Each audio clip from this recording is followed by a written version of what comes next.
अस्सलाम नादी प्रोग्राम आज मुबारक के साथ इरफान अहमद खान साहब जर्मनी से हमारे साथ है।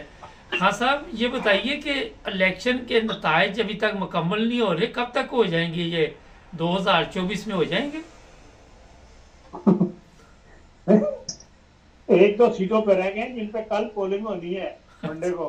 अच्छा, उस तो वजह से सारा कुछ रुका हुआ है। बात सीटों पर, बात पोलिंग स्टेशन पे रुकी हुई है, हम्म। रोक दी गई थी झगड़े उसकी वजह से।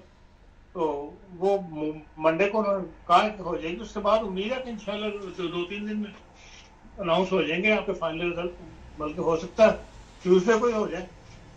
हाँ सर, ये पीपल्स पार्टी आप क्या समझते हैं, मिलकर बनाएगी हुकूमत नून लीग के साथ? देखें, अब वो घड़ी पे आखिर ही आ गए हैं सियासतदान के, स्टेब्लिशमेंट को जो है वो मुदाखलत करनी पड़ रही है। हम्म। बाज़ राय बताते हैं कि भाई ये सारी जो कार्रवाई अब तक की इनकी आपस की हुई है वो स्टैब्लिशमेंट तक उसकी रिपोर्ट जो है वो चली गई है, और उसके बाद स्टैब्लिशमेंट के जो सीनियर लोग हैं उन्होंने सर जोड़ा है और इनको वार्निंग दी है कि भाई जो भी इत्तेहाद है जितना भी मुमकिन है अपने आप को मफादात को छोड़ो और कौमी मफाद को देखते हुए हुकूमत बनाओ। नहीं तो फिर ये है कि हमें मुदाखलत करनी पड़ेगी, और हम नहीं चाहते कि हम इस स्टेज के ऊपर कोई मुदाखलत करें। जब इलेक्शन हुए हैं तो फिर सियासी तौर पर ही हम चाहते हैं हुकूमत बने। तो सुना है कि इस वार्निंग के बाद पीपल्स पार्टी थोड़ी सी नीचे उतरी है, अब जाके दोबारा मुज़ाकरात वगैरह हुए हैं। और बात यह है कि पीपल्स पार्टी ने लिस्ट बड़ी लंबी दी, जिसकी नून लीग ने भी स्टैब्लिशमेंट को शिकायत लगाई है तो भाई ये इतनी लंबी लिस्ट इन्होंने दे दी है कि हर बड़ा उहदा जो है वो ये चाहते हैं, हर आईनी उहदा वो ये चाहते हैं। तो फिर हमारे वज़ीर-ए-आज़म को ये नशाई रखेंगे। तो इसके ऊपर जो है गुफ्तो शरीफ अभी हमारी जारी है। तो अब उम्मीद यही की जा रही है कि दोनों की हुकूमत बन जाएगी, लेकिन बात उस पर अड़ी हुई है कि पीपल्स पार्टी को कुछ ना कुछ सीटें या जो पोस्टें हैं वो छोड़नी पड़ेगी, ताकि नून लीग जिसकी अक्सरियत है उसको भी चंद आईनी सीटें जो है पोस्ट वगैरह मिल जाए। तो बहरहाल ये इस वक्त की सिचुएशन जो है वो डिस्कशन में आ रही है, जो सुनने में आ रही है, जो इतलात पाकिस्तान से हमारे अखबार नवीसों के जरिए मिल रही हैं, वो कहते हैं कि यहाँ ये मामला जो है फंसा हुआ है। लेकिन अब ये है कि भाई स्टैब्लिशमेंट की वार्निंग के बाद कुछ इन्हें होश आई है जो उन्हें खुद आ जानी चाहिए थी। हाँ सर, ये बताइए, कल कमिश्नर के बयान के बाद काफ़ी तूफान आया हुआ है हर तरह, फिर उसके ऑफिस को सील कर दिया गया। अभी जो मेरे पास इतला आई है कि 13 वीडियो बनी हुई हैं जो कमिश्नर ने किसी दूसरे बंदे को दी हुई हैं जो पाकिस्तान में नहीं रह रहा, और उनको अब आहिस्ता आहिस्ता सोशल मीडिया पे डाला जाएगा। कल क्या ज़रूरत थी चीफ जस्टिस को आके बयानात देने की? वो तो कहता मैं मीडिया देखता नहीं, तो क्या ज़रूरत थी कि चीफ जस्टिस को अपनी सफाइयाँ पेश करता फिरता, आके प्रेस कॉन्फ्रेंस करता? देखिए, उससे कोई प्रेस कॉन्फ्रेंस नहीं की। उससे अखबार नवीस पहुंचे हैं, जाके उन्होंने उससे सवाल किया है तो उसमें उसने जवाब दिया है। उसने तो कोई किसी को कॉल नहीं किया कि आगे मुझे इंटरव्यू करो या वो करो, ना ही वो किसी पब्लिक प्लेस पे गया है। ये लोग पहुंचे हैं वहां पे और कंपाउंड के अंदर सुप्रीम कोर्ट के उन्होंने उससे सवाल किया तो उसको उन्होंने जवाब दिया। उस वक्त तो उसने वो सुना भी नहीं था, या तो वो सुना हुआ होता और उसके ऊपर वो तबसरा करता। उसने कहा अगर मेरे पे कोई इल्जाम लगाया गया तो उसने कोई साथ सबूत भी दिए हैं, अल्फाज उसके देखे ना, उसका अंदाज देखे। उसने एक किस्म का पूछा है हमसे कि भाई जो मेरे पे इल्जाम लगा उस पर साथ सवाल भी, वो सबूत भी है ये नहीं है।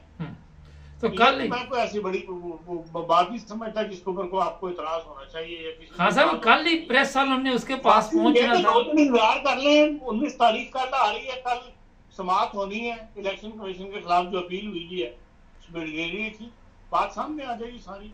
नहीं, मेरा सवाल ये था कि कल ही प्रेस वालों ने उसके पास पहुंचना था, और एक चीफ जस्टिस को कोई भी प्रेस वाला जाके मिल सकता है? हर कोई हरकत जाके किससे मिल सकता है। आपको पता है कि जब इलेक्शन हो या वैसे हो, प्रेस वाले तो हर वक्त भागे फिरते हैं मोटरसाइकिलों के ऊपर, कहीं से कोई खबर मिल जाए, कहीं से कोई हम फटाफट पहले नशर करने वाले हम हो। उनको खबर से इतनी इंटरेस्ट नहीं होता, उन्हें इस बात से होता कि पहले नशर करने वाले हम हो, बेसिक न्यूज हम थ्रू करें। हमारे से फिर दूसरे चैनल उस खबर को लें। ये एक दौड़ है जो चली हुई है हमारे इलेक्ट्रॉनिक मीडिया के अंदर, इसलिए अनट्रेन्ड लोग जो है वो लगे हुए हैं बगैर सहाफती ट्रेनिंग के। तो उसका ये शाखार है, और उससे ज्यादा इसकी मैं नहीं समझता कोई अहमियत है। खान साहब ये बताइए कि जो इस वक्त बातचीत पीपल्स पार्टी और नून लीग की हो रही है, नवाज शरीफ के मतलब तो खबर आ रही है कि वापस आ रहा है अपने वतन इंग्लैंड में, तो आप क्या समझते हैं कि ये गवर्नमेंट चला पाएंगे मिलकर? देखिए, एक इस्तेकाम वाली हुकूमत नहीं होगी, क्योंकि दोनों पार्टियों की देखिए नजरियाती तौर पर तो दोनों एक दूसरे के मुखालिफ हैं। पीपल्स पार्टी थोड़ी सी बाएं लेफ्ट बाजू की पार्टी है, वासी वाले इंतहा पसंद दाएं बाजू की पार्टी है। इनमें कोई वो ये एक मजबूरी की हुकूमत है जो एस्टेब्लिशमेंट के डंडे की वजह से बन रही है। तो मैं नहीं समझता कि कोई ज्यादा देर तक चल सकेंगे। इनमें हर वक्त कोई ना कोई उखेड़ पेंच जो है रहेगी। बात यह है कि हुकूमत पुरसुकून ना हो, उसका फिर जो इफेक्ट है वो माशरे पे पड़ता है, सोसाइटी पे पड़ता है, माशियात पे पड़ता है। तो सबसे ज्यादा नुकसान जो है वो माशी तौर पे होगा। पीपल्स पार्टी बचना चाहती है उस $6 मिलियन से, जो 6 बिलियन का इन्होंने IMF से लेना है।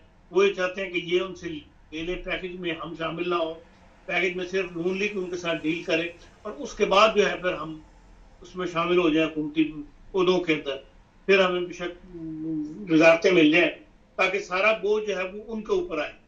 कल को हुकूमत बैठे, माशी तौर पर मुल्क बैठे, तो उनका नाम लगेगा जी IMF से इन्होंने डील की थी। लेकिन सबसे ज्यादा इफेक्ट जो है वो हमारी मिलिट्री एस्टेब्लिशमेंट को पड़ेगा। सबसे बड़ा इदारा है, 5-6 लाख बंदे को फौज को तनख्वाहें देनी होती हैं, उनके अखराजात हैं, 30% बजट उनके पास है, तो वो इफेक्ट करेगा। इसलिए उनका प्रेशर ज्यादा है कि इस वक्त आप हुकूमत बनाएं। तो उस खतरे के प्रेशर जो हुकूमत बन रही है वो किसी वक्त भी अदम इस्तेकाम का शिकार हो सकती है। खान साहब, IMF कर्जा देगा और वो नून लीग की हुकूमत बनेगी तो देगा। IMF को कोई तराज नहीं पाकिस्तान के इलेक्शन के ऊपर बेशुमार सवाल। IMF तब तक कर्जा देगा जब बड़ी ताकतें उसको हाँ करेंगी, वरना जिस तरह पीछे उन्होंने नचाया है 2023 के पहले 6 महीनों के अंदर, जो फरवरी किस्त थी वो जाकर अक्टूबर में दी, तो इसलिए लाजमी वहां पे भी आपको बड़ी ताकतों को राजीनामा करना पड़ेगा। अमेरिका के साथ पावर तो अमेरिका के हाथ में है, IMF की और वर्ल्ड बैंक की। उस लिहाज से फिर यह है कि वर्ल्ड बैंक के अंदर आपको पता सरबराह जो है वो भी इंडियन है इस वक्त, तो इसलिए वहां से भी हमें इतनी ज्यादा उम्मीदें नहीं रखनी चाहिए। लेकिन उसके बगैर मुल्क चल नहीं सकता, उसके बगैर पैसा ही नहीं है।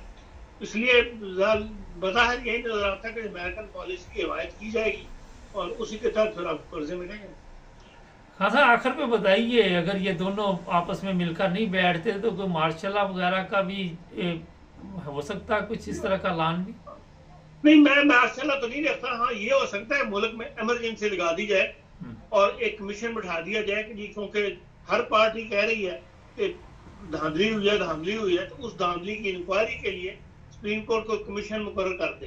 तो वो जाहिर है कमीशन 6 महीने तो लेगा अपनी इंक्वायरी के अंदर, और उन 6 महीने के लिए इमरजेंसी नाफिज करके तो ये निगरान हुकूमत है इसी को कंटिन्यू करने दिया जाए, और 6 महीने बाद कुछ हालात बेहतर हो जाए, IMF से मामला डील हो जाए, उसके बाद फिर ये इनके हवाले हुकूमत की जाए, सियासतदानों के हवाले। जी, बहुत शुक्रिया खान साहब। नहीं, सवाल यही है कि कर्जे पे चलने वाले मुल्क, ज़ाहिर है जिस तरह खान साहब ने बताया कि जो गवर्नमेंट भी बनानी है फिर जिनसे कर्जा लेना उनकी मर्जी के मुताबिक अमेरिका बहादुर जिस तरह कहेगा उस तरह ही गवर्नमेंट बनेगी ना। सबसे बड़ा तो प्रॉब्लम ये है हमारा, अब कर्जा जिनको चाहिए, जिनकी तनख्वाहें अभी 6 लाख की बता रहे हैं, तो उन्होंने तो ज़ाहिर है जहाँ से पैसे मिलने हैं उनके मुताबिक ही चलना। तो ये अवाम को तो वैसे ही मेरा ख्याल खज्जल ख़राब कर रहे हैं, ना कोई लेना देना अवाम का इसमें कोई नहीं कि इलेक्शन में हिस्सा लिया या नहीं लिया, वोट डाला, फॉर्म 45 पुर किया, 47 पुर किया, नहीं किया, ये सब बेकार बातें। अभी जो अंदर की बात वो यही है कि जिन्होंने आपको पैसे देने हैं उन्होंने आपको जिस तरह मर्जी इस्तेमाल करना है, मेरा ख्याल है वो अब बताने की ज़रूरत नहीं। सब्सक्राइब करें, जुड़े रहे हमारे साथ।